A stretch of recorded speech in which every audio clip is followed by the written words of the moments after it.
M23 yapfushije abasirikare benshi nyuma y'uko ingabo za FARDC zirashe ku birindiro byabo bibiri. Ni mu gihe imirwano ikomeje muri Kivu y'Amajyepfo. FARDC yadukiriye n'amajyaruguru. Ihuriro ry'ingabo za Kongo rikomeje kugaba ibitero mu bice by'umwihariko bituwemo n'abaturage benshi, byigaruriwe n'umutwe wa AFC-23, ari nako bihitana abaturage benshi yewe n'abasirikare ba AFC-23 badasigaye. Kuri uyu wa karindwi Ukuboza 2025 ibitero by'ingabo za Kongo FARDC byakomereje ku birindiro bibiri by'uyu mutwe biri muri centre ya Masisi, aho muri territoire ya Masisi muri Kivu y'Amajyaruguru. Bivugwa ko FARDC yarashe ibirindiro biherereye ku musozi wa Kahongole, by'umwihariko ureba mu bice by'icyaro cya Masisi ndetse n'ibindi biherereye hafi y'ibiro by'ubutegetsi bwa territoire ya Masisi.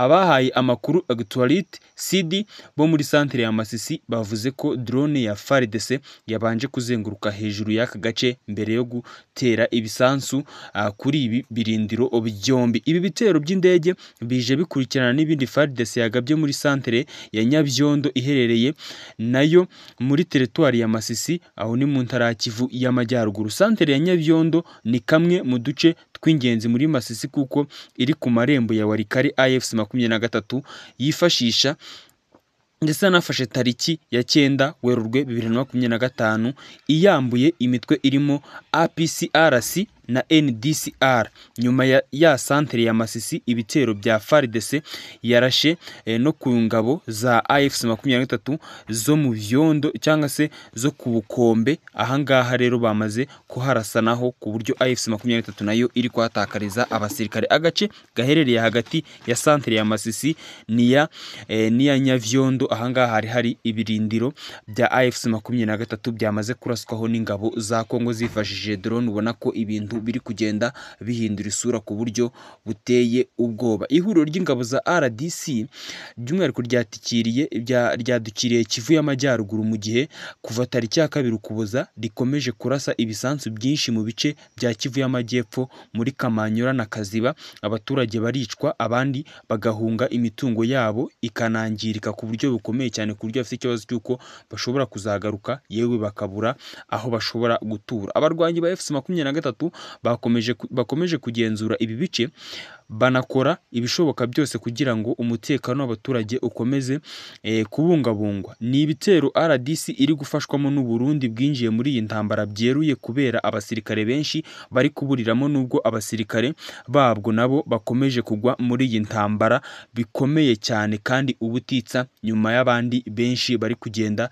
baburiramo ubuzima. Bigaragazwa ko AFC-23 ikomeje kugendera ku muvuduko uri hejuru nk'uyu nguyu, iri gushushubikanya izi ngabo ku buryo bukomeje muri iyi minsi. Mu minsi mikuru aya Noheli na Bunani yazagera yarafashe uyu mujyi wose wa Uvira. Ihuriro ry'ingabo za leta ya Kongo rimaze iminsi riryamyemo nyuma yo gukubitwa na AFC-23 babakura hano i Bukavu. Reka amakuru yacu tuyakomereza aho abana 450 b'abanyekongo baherutse guhungira mu gihugu cy'u Rwanda bakingiwe imbasa n'iseru, indwara batajyaga bapfa gukingirwa mu gihugu iwabo i Kongo. Abana 450 bavuka mu miryango y'impunzi z'abanyekongo by'umwihariko zicumbikiwe mu nkambi ya Nyarushishi irano mu karere ka Rusizi bahawe urukingo rw'imbasa n'iseru.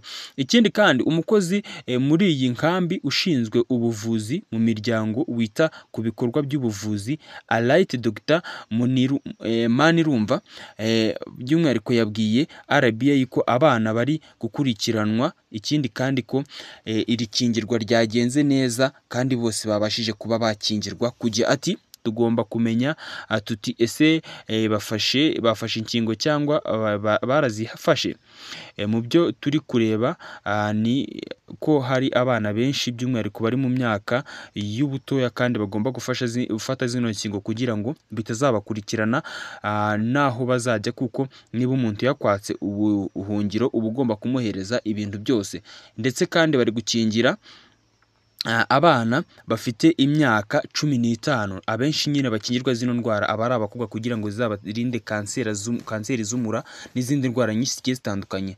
Ni ukugira ngo babashe kwirinda izo ndwara zishobora kuza igihe batabonye inkingo kandi ku gihe. Bamwe mu babyeyi baganiriye na RBA bagaragaje ko bishimiye ko abana babo bakingiwe, dore ko bakiri muri Repubulika Iharanira Demokarasi ya Kongo bakiriyo inkingo batazibonye uko bikwiriye. Ikindi kandi ubuyobozi bw'akarere ka Rusizi bugaragaza ko kuva tariki ya 3 kugeza tariki ya 5 Ukuboza 2025 impunzi z'abanyekongo zimaze guhungira mu Rwanda zinyuze ku mupaka wa Bugarama zigera ku 1222. Ni nyuma y'uko muri iki cyumweru imirwano hagati y'ingabo za Repubulika Iharanira Demokarasi ya Kongo n'umutwe wa FC23 ikajije umurego mu ntara ya Kivu y'Amajyepfo. Ayo ni makuru tubafitiye, reka ngushimire.